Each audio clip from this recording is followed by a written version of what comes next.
আজ সোনাই আনুষ্ঠানিকভাবে উদ্বোধন হলো খেল মহারণ 2.0। আসামের বিভিন্ন বিধানসভার সঙ্গে সঙ্গতি রেখে আজ থেকে শুরু হলো সোনাই বিধানসভা ভিত্তিক খেল মহারণ 2.0 প্রতিযোগিতা।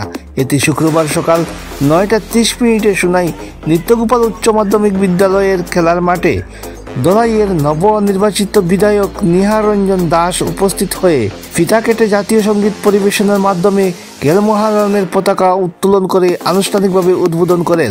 এছাড়া সঙ্গে ছিলেন অতিরিক্ত জেলা আয়ুক্ত কিম সিম ও জেলা ক্রীড়া আধিকারিক টেরং, খেল মহারণের চেয়ারম্যান দীপু কুমার দাস সহ বিজেপির বিশিষ্ট নেতৃবৃন্দরা। তবে অনুষ্ঠানে সোনাইয়ের বিধায়ক করিমউদ্দিন বড়বইয়া অনুপস্থিত ছিলেন। এদিনের উদ্বোধনী সভায় উদ্বোধনী সঙ্গীত, বিহুগীত, ধামাইল, নাগা নৃত্যের মাধ্যমে শুরু হয়।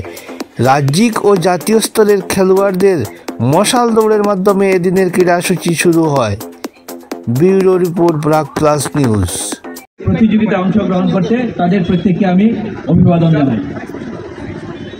খেল মহারণ, মহারণ, রণ মানে যুদ্ধ,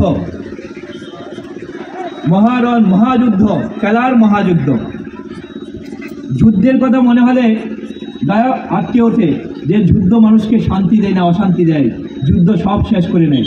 কিন্তু এই যে খেলার মহাযুদ্ধ, এই যুদ্ধ আমাদেরকে আনন্দ দেয়, সবাইকে আনন্দ দেয়। আসাম সরকার এই খেল মহারণের ব্যবস্থা করেছে। আমরা লক্ষ্য করেছি কেন্দ্রীয় সরকার খেলো ইন্ডিয়া প্রতিযোগিতার ব্যবস্থা করেছে। একটাই লক্ষ্য, যে খেলার মান বাড়ানো। আমরা যদি বিশ্বের বিভিন্ন প্রতিযোগিতার দিকে আমরা লক্ষ্য করি তাহলে দেখব ক্রিকেট ছাড়া বাকি যে ইভেন্টগুলো আছে সেই ইভেন্টগুলোতে আমরা অনেক পিছিয়ে আছি।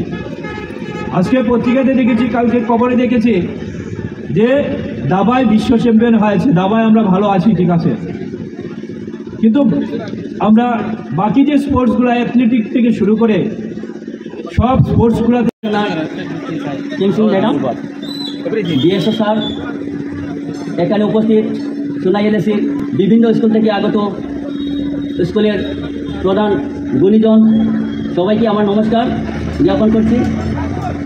ডায়াসে উপস্থিত বিভিন্ন বিভাগ থেকে অবসর নিয়ে সমাজসেবায় নিয়োজিত যারা আছেন, আমি সবার নাম নিচ্ছি না, সবাইকে আমার শ্রদ্ধা জ্ঞাপন করছি।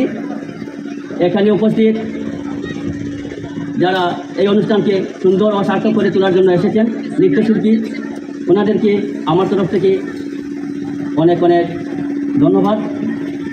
আজকে খেল মহারণ অনুষ্ঠান অনুষ্ঠিত হয়েছে।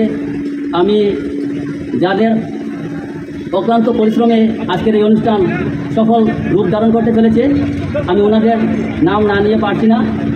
এখানের মধ্যে রয়েছেন আমাদের সোনাই অঞ্চলের বিশিষ্ট এক্স ডিওসও বদরুদ্দিন মজুমদার মহাশয়, সোনাই এনটি স্কুলের পিআই কিরাম কাটা মহাশয়, সোনাই মলিল চৌধুরী হায়ার সেকেন্ডারি স্কুলের হুসেন আহমদ লস্কর পিআই এবং এক্স স্পোর্টস পারসন। এখানে উপস্থিত আজকের এই অনুষ্ঠানে সাংবাদিক বন্ধুগণ, আমার সম্মুখে যারা জিপি লেভেল অতিক্রম করে আজকে এলএসি লেভেলে এখানে উপস্থিত হয়েছেন, ছাত্রছাত্রী, ক্রীড়াপ্রেমী সকলকে আমার তরফ থেকে সুস্বাগতম জানাচ্ছি। और हमारा सौभाग्य है कि हमारा न्यूली इलेक्टेड एमएलए ढोलाई हमारे साथ है। उनका प्रेजेंस हमारे लिए बहुत बड़ी बात है, उनका आशीर्वाद है हमारे साथ। और ये जो प्रोग्राम असम सरकार ने जो किया है, पिछले साल 2023 से किया है, शुरू हुआ है और ये द्वितीय बार है। तो हमने लास्ट टाइम भी देखा कि गांव-गांव से, जीपी लेवल से हमारे बच्चे लोग, युवक युवती लोग बाहर निकल के आए हैं। पढ़ाई और स्कूल और कॉलेज से बाहर भी एक्स्ट्रा करिकुलर एक्टिविटीज़, जो कि स्पोर्ट्स, एथलेटिक्स हो, फुटबॉल हो, जो भी हो, ये सब में ध्यान दे रहे हैं। ये एक्चुअली नेशनल एजुकेशन पॉलिसी का भी एक महत्वपूर्ण भाग है कि extra curricular activities, specially sports में फोकस दिया गया है। तो हमारे सोनाई एलएसी से भी काफ़ी भाग